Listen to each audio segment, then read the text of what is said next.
Welcome viewers. On behalf of Iravati Research and Communication Center or IRCC, this is your host Pratim Ranjan Bose.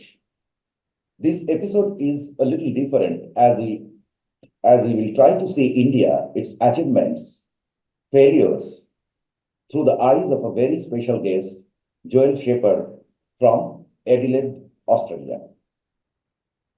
Joel is a famous science fiction writer with 20 novels to his name. He has been published by HarperCollins, Hachette Livre, and taught in different countries. But that's not all. Joel has a degree in international relations and has been a keen observer of all things Indian for much of his life. He lived in India, and if I'm not wrong, also in China for a couple of years. And that is how we came to know each other. Joel, let me start this discussion with India's successful solar mission, Chandrayaan-3. From a common man's perspective, the benefits of space mission may be visible in three areas: technological progress, strategic issues, and development of a space economy. And it is the last thing that impacts the common man the most, that is through new activities, economic activities and jobs. Now, I don't expect India to be in a place where, America, Russia, and the West have been there. I mean, they breached the space barrier 50 years ago.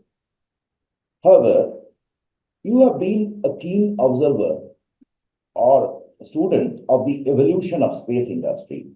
Now, how do you rate India's success so far vis-a-vis China? The second question is, what is the prospect of building a thriving space economy in India over the next 10 years? I would like to put this kind of time-bound visualization. And what kind of space economy may be grown easily here? The last question is, do you have any policy prescription for the Indian government? We are already seeing some startups coming up in this area. Over to you, Joel. Well, I think one of the most important things that are happening with space technology, I mean, the thing that really struck me about the success of Chandrayaan in India is just the way it captured the public imagination. And I don't think we need to go directly into economics, because economics and space travel is still very much a kind of woolly discipline. People don't know exactly what the economic market is for space. I think in economics terms, you could almost say that it sounds like a weird comparison, but it's a little bit like iPhone applications. The idea with an iPhone application is that you decrease the price of access and you make it accessible to people, and you create this amazing new technology, and then you leave it open to the free market, and all of your individual application developers can do whatever they want. And it becomes very much kind of a free range process. The thing with the way space travel has been, or the way that the space market has been up until now, is that everything has been incredibly expensive. It's extremely difficult to access. And as such, it's hard for a proper market to develop. I mean, I don't know, you're more of an economist than me, but how much of an actual economy is it when it's just government agencies buying a service from another government agency? The whole dynamic that we're attempting to create here, I think, particularly people like SpaceX, with Elon Musk, of course, is to try and decrease the cost of access to the point that anyone can get access to space. So this is a very, very different kind of paradigm to the kind of thing that India is looking at the moment. India is extremely competitive in space industry because India's prices are extremely cheap. I mean, look, the world has been extremely impressed for ages. I follow various Western commentators on NASA and SpaceX and things, and they look at missions like Chandrayaan and they say, oh, well, if we did that, that would cost billions of dollars. To And give, the Indians to did give it. a quick comparison, Yeah. the space mission, the per kilometer cost of space mission had been dirt cheap if I compare it with, say, per kilometer cost of building a metro line in Indian cities. It is roughly Yeah. 500 crores per kilometer if you go underground, and if you above ground, it is 300 crores, 250 to 300 crores above ground. And the total cost of a high-speed rail is 100 crore per kilometer, right? So from that perspective, this space mission has come at at a cost. Yeah, and that's been terrific in the sense that India is able to be competitive with major Western powers. And I mean, if it were not for SpaceX, and this is sort of the big paradigm shift that's coming, if it were not for SpaceX, India would be absolutely killing everyone on price. You're much cheaper than Arianespace. You're much cheaper than the Russians. I think you're cheaper than the Chinese, although with China, I mean, what does price matter in China when it comes to something like this? But the dynamic that's coming, since you asked the economic question, I'm just being a little more specific about the economics. What I tried to mean is that products which are now being common household products or technologies actually originated or came to, were accessed after the success of Apollo. The Apollo mission had resulted a huge technology boom in the US, right? Yes. Now, this is what I mean by the larger impact of space economics. It's not merely about space travel. That is about, those who can afford space travel from India probably will afford Elon Musk, right? Yeah. So yeah. I'm not looking at that. I mean, even if the money is given to me, I'll be afraid to go. So that is not an issue. This is not a public, it's not a point that matters to people, common people. But what matters is the economic growth. And there, if a new, you were saying that India had done some nice innovations. Now, these innovations should result into creation of suppliers. The West might take services from Indian suppliers. They might use some technologies. So what I'm saying that, this is the space economy that I was referring to. Yeah, but this is what I'm getting to is that there's a paradigm shift that's coming that's being driven specifically by SpaceX, because what SpaceX has done in the United States is revolutionary. And I believe that this is something that the Indian government should consider. And I think they are considering. We're seeing a move from what I've seen with ISRO to try and get the private sector much more involved. And this is the transformation that happened here in the United States is remarkable, because first of all, there was something called the Commercial Crew Program. And this happened after the United States was operating the space shuttle for an extremely long period of time. And then, of course, the space shuttle went out of service after a while. It reached the end of its useful lifespan. And there was this gap where America did not have any local access to space. And so they were completely dependent on the Russians to get them into space. And obviously this was untenable. The only way that people could see that you might get around this is by inviting the private sector to come in. And so many people in NASA were very, very heavily opposed to this. This has been an idea that's been around in the United States for a very long time. There's been a concept called new space. And new space was the idea that all of this logistics stuff is much better done by the private sector than it is by the public sector, in exactly the same way that an airline, as India has had recent experience with, is much better run by the private sector than by the government. And so what you have is a shift where the idea is that a NASA astronaut, instead of flying on a NASA rocket, will simply buy a ticket, like you buy a ticket on an airplane, with it run by the private sector. NASA was extremely opposed to this when it first happened. All of the big names, Elon Musk still gets very emotional. You can see interviews of this when being told that Neil Armstrong, one of his childhood heroes, was very opposed to private sector space travel. and because obviously that was very disappointing to him. But now SpaceX has effectively taken over all of the space flight activities, all the manned space flight activities. And the way that they've done that in the United States is by developing reusable launch vehicles. And the reusable rocket, what it does, it's effectively the same. It means that you can reuse the rocket in the same way that you would reuse an airplane. Imagine how expensive airplane tickets would be if you set fire to the airplane on the end of the runway every time you flew it and then had to build an entirely new airplane in order to fly back. So this has been an absolutely revolutionary technology, and it's going to get the prices way, way down. It's getting to the point now where SpaceX is starting to dominate the global market to such an extent precisely because they can get the cost of launching a kilo. I think the cost of launching a kilo, or maybe because it's Americans, maybe they were talking in pounds. I think it went from something like $10,000 per kilo into orbit down to, the goal was always $1,000. And I think now they're getting down well below $1,000. They're aiming for something closer to 100. They're now testing the Starship rocket, which is a fully reusable vehicle, being launched in the south of Texas.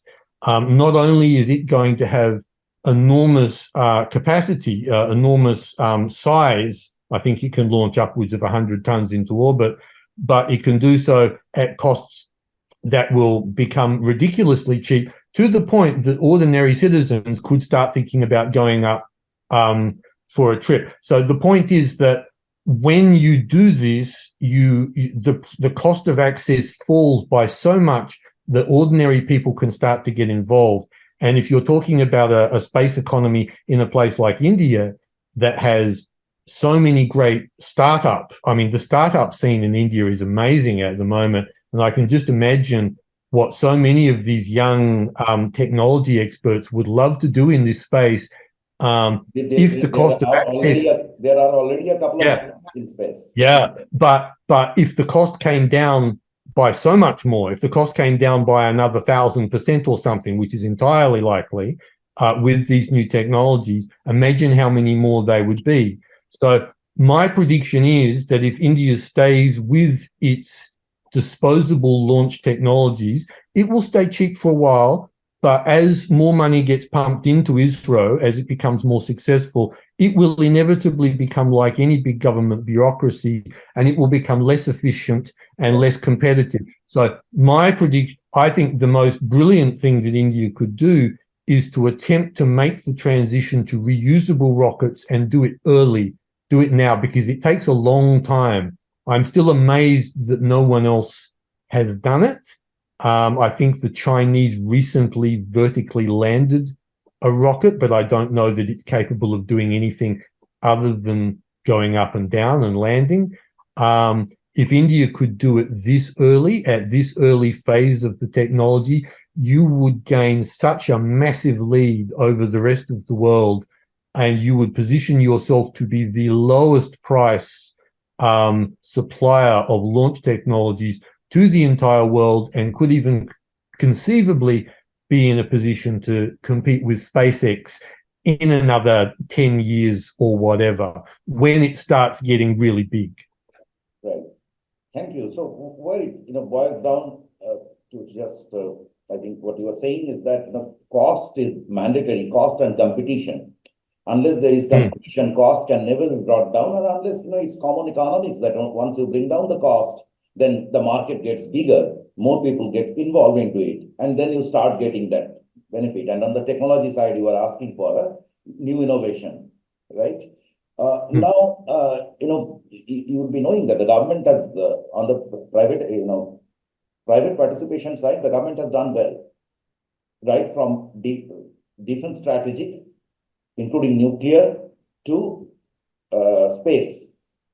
So a lot of effort has gone in to remove the control of the bureaucracy in these areas. Recently, you might have noticed some critical mineral blocks were auctioned. Now, most of them were, or lot many of these minerals were earlier under the Department of Atomic Energy. They were listed under that. So they delisted that to ensure that there is private participation.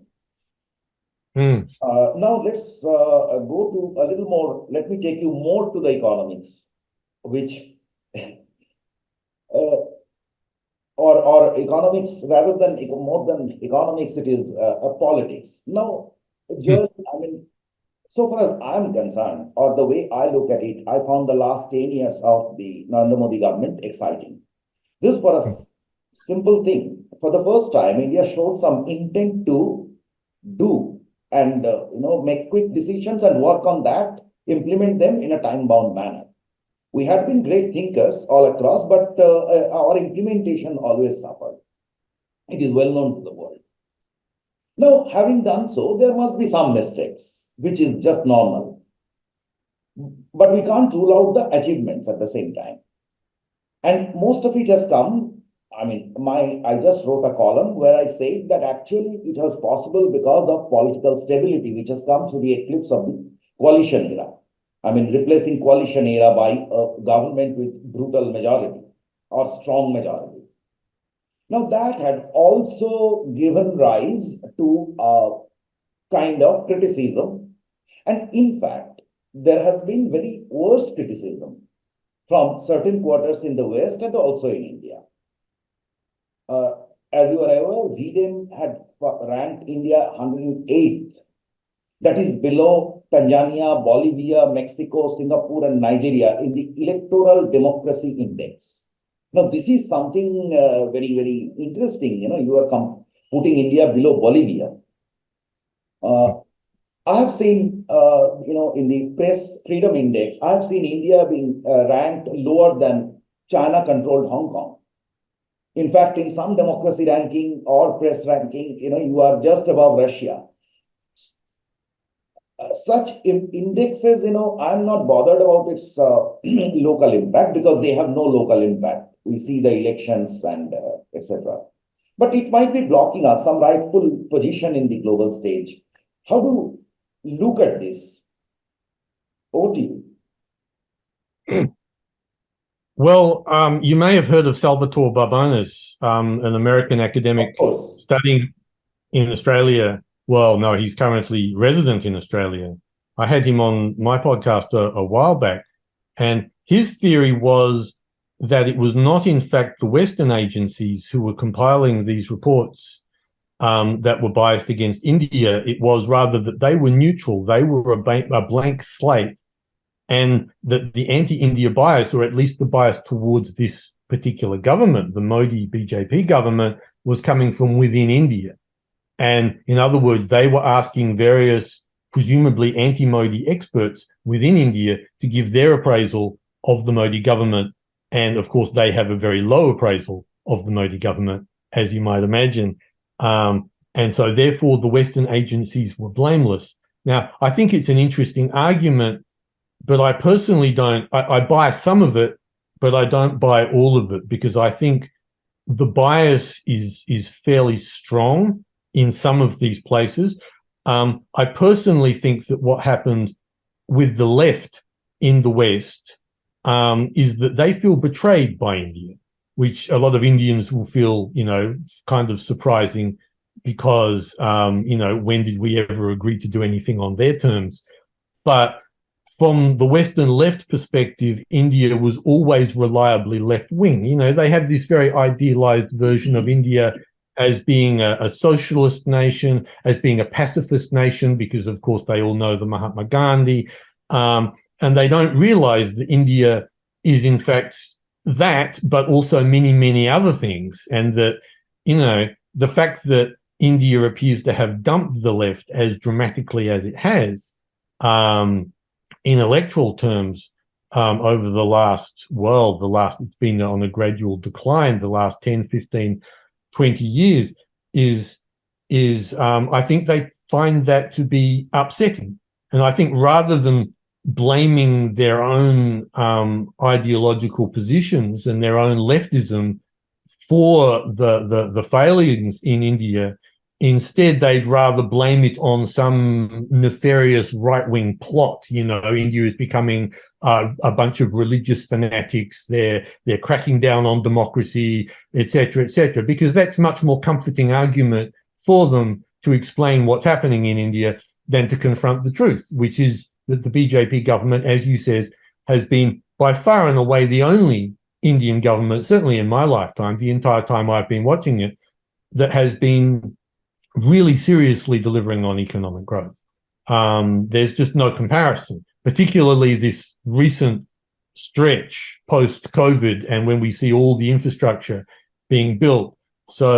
But they don't want to hear those explanations. When COVID started, all of us thought that we will get killed because we didn't have any. I think if I'm not, there were only 2 virology labs in the country, something like that.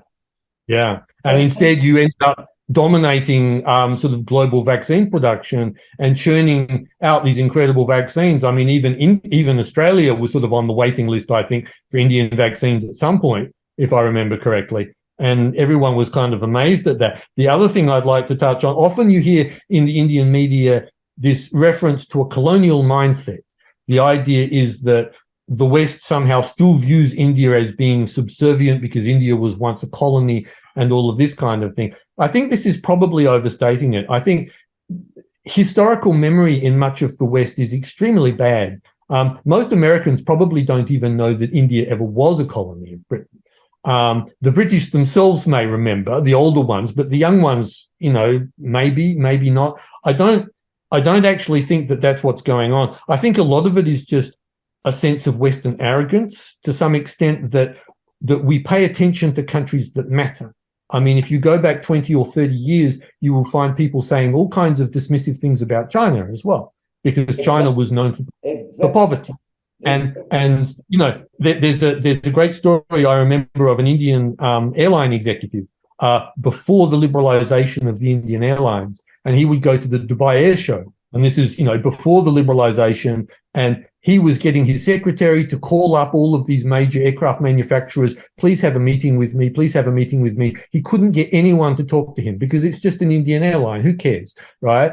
After the liberalization of Indian airlines, he would step off the plane. It was red carpets and champagne and caviar and warm hugs from the top people in Airbus and Boeing, and how's the wife and family, how are the children, etc. All of this kind of thing. That to some extent, it's cruel to some extent that the West should be like this, because it's a very bad thing for a small third world country with no great growth prospects, that you will simply be ignored if you don't matter. But in India's perspective, I think that a lot of this so-called colonial mindset and ignoring of India, you can see it already starting to disappear. People are already noticing. They're looking at the growth numbers. They're looking at the infrastructure growth. They're looking at all of these things, and it's impressive. If it keeps going another 10 years, 5 years, it's going to be beyond impressive. And you're going to find that the Western perception of India, they're not always going to say nice things because, people are paid to say nasty things. But I think that they won't be ignoring you any longer. They're already getting to the point where they're not ignoring you. I fully agree to your point. In fact, your comparison with China in the 80s or so, in 80s, 90s, is very apt. In fact, I saw old videos by the American journalists who were stationed once in Peking, and so when this opening up was happening, and they were, so China in those days was portrayed as something very, very funny. Okay, that thing disappeared today. And you're very right. See, in real world, it matters. The consumer, the money power matters. Your ability matters. So we are living in a real world. There is no point in living in an utopia.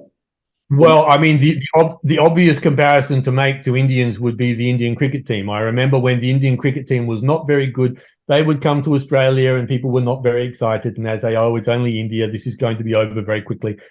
Now, when the Indian cricket team comes to Australia, it's like, oh, my God, everyone's really excited because they know India is so hard to beat in every country. And it's performance ultimately that matters in all of these things. And India is turning into a country that is performing in a way that no one in the West has ever seen before. And so it's going to be absolutely fascinating to see how the West comes to conceptualize this new idea of India that they've never had before. This is the point I'd just like you to elaborate. We hear or we can understand the importance that the West now pays in many ways than one.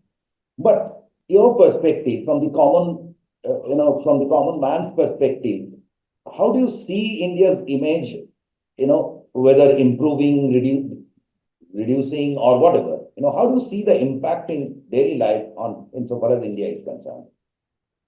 Well, I guess it depends on who you talk to. I mean, I talk to people here in Australia in the technology industry, for example, and they will say all kinds of wonderful things about India because, of course, they've experienced Indian engineers and technical people. They've worked with them. They know how good India is becoming in all of these fields. The average person who doesn't work in the technology industry probably still doesn't know very much about India. India is the leading supplier of immigrants into Australia. So a lot of people know actual Indians in real life. A lot of people eat Probably the food. Indian curry yeah, it's a lot of this soft power, they call it, right? I mean, America has cooking. America has Hollywood and McDonald's, and India has Bollywood and cricket and curry.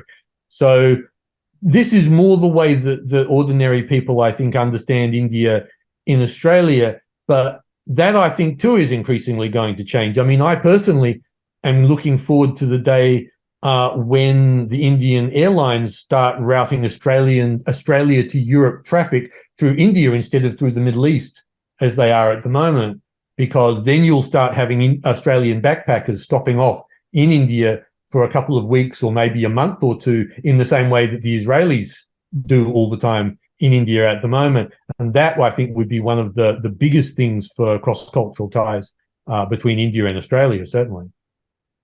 So now let's wrap it up. Can you just give us some idea about your expectations of where India should be in next 5 years? Well, I mean, politically, yeah. Well, I mean, yeah. Attempting to predict any democracy, especially a place as complicated as India seems to be very fraught. But I mean, certainly from the last election results, the most recent state election results, it looks like it looks like a landslide in the next federal election.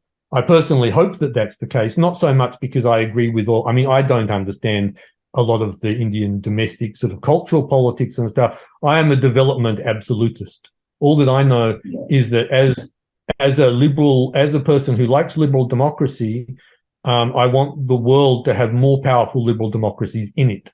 And India is the world's biggest and potentially most powerful liberal democracy. And I would feel much safer, let's say, with other countries in the world, particularly in Asia, that are not so fond of liberal democracy.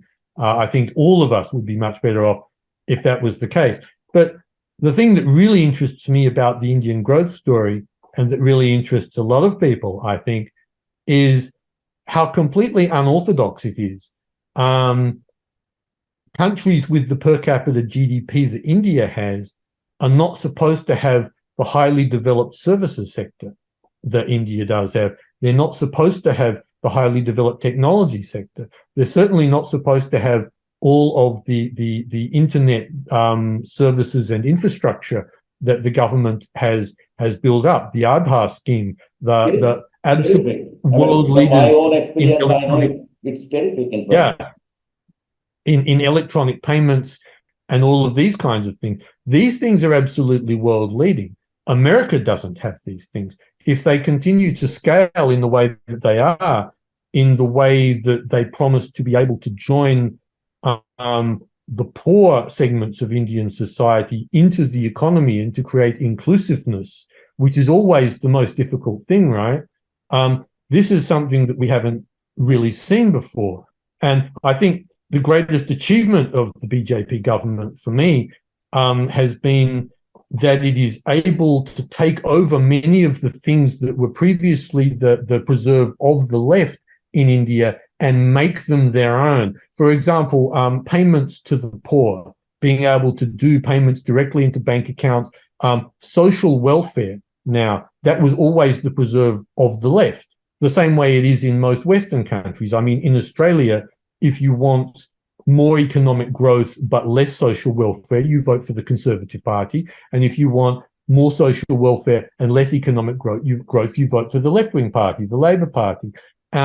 What in BJP, it seems to me, has done in India is that they've taken many of those things that were strengths of the left and they've made them their own. They've migrated them across to the BJP, to the centre-right, and they've managed to be the first political party in India that has managed to convince the very poor people in India, who are a massive voting bloc in India, that economic growth is for them too. Because previously I would remember things like Chandrababu Naidu would get lots of attention in Andhra Pradesh because he would come to power and people would say, oh, he's going to develop all this software and technology stuff. But of course, he never seemed to bring the poor people with him. And so after he was in for 4 years, the poor people would just kick him out. And that would be that. The BJP at the federal level, on the other hand, seems to retain and even increase its support among the poor people after every 5-year term, which is the first time I've ever seen any political party in India be able to do this on a development agenda. And this is what's so exciting, because there was always previously this feeling. I mean, couple of things I can just, if I can help you. Yeah. If a development agenda was pursued, then inevitably the party would lose, right? And that's not happening now, and that's what's changed, I think. Right. I mean, many things which were earlier thought, they were not considered, like connecting everyone with LPG connection, taking LPG connection to everyone, cooking gas, or taking electricity to everyone. Okay. Or taking, piped water supply to everyone. We haven't reached everyone till there, but we have reached from barely below 20% to 60% in just. But it's amazing. It's amazing, though, because you've had left-wing parties in power in India for such a long time, and this is supposed to be the kind of thing that left-wing parties do, and they haven't done it.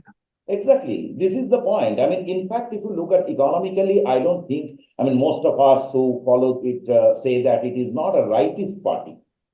It's wrong to say it right. It's actually left. Okay. In terms of its economics. But of course, it is delivering. And yes, insofar as we can keep that aside, the political, it's a strange country. I think politically they are more successful. See, we had this tremendous issue with Kashmir. It was a tremendous issue. Our armed forces in protecting that, they were doing the job of the police. It was creating a whole lot of problems, and it was always burning every day, some bomb throwing or something. Resolving it from the national security perspective, from development perspective, was so important. You will be amazed to see. Now there are schemes. The students from Jammu and Kashmir are coming in various levels, right from undergraduate to it. They're coming and taking part in different, there are government schemes. So sometimes on internship, sometimes on, they're studying. So finally, we are seeing the mainstreaming of India. North is so well connected today that, we are seeing the mainstreaming here. The people, they have now more flights to Delhi than to Calcutta, which is next door. Okay. So and I think the probably symptomatic of that, or the thing that demonstrates that with Kashmir in particular, the railway line is about to open early next year. They said for the first time, mainland India is going to be connected by railway, and then instead of the tourists who go there having to drive across the high passes and things, or being able to be people who can afford an airline ticket, you're going to have people who can afford only, sort of third-class tickets, but they can still go to Kashmir for a holiday. The tourism and the sense of connectivity between Kashmir and the rest of India should, I would hope, just, skyrocket as a result of that.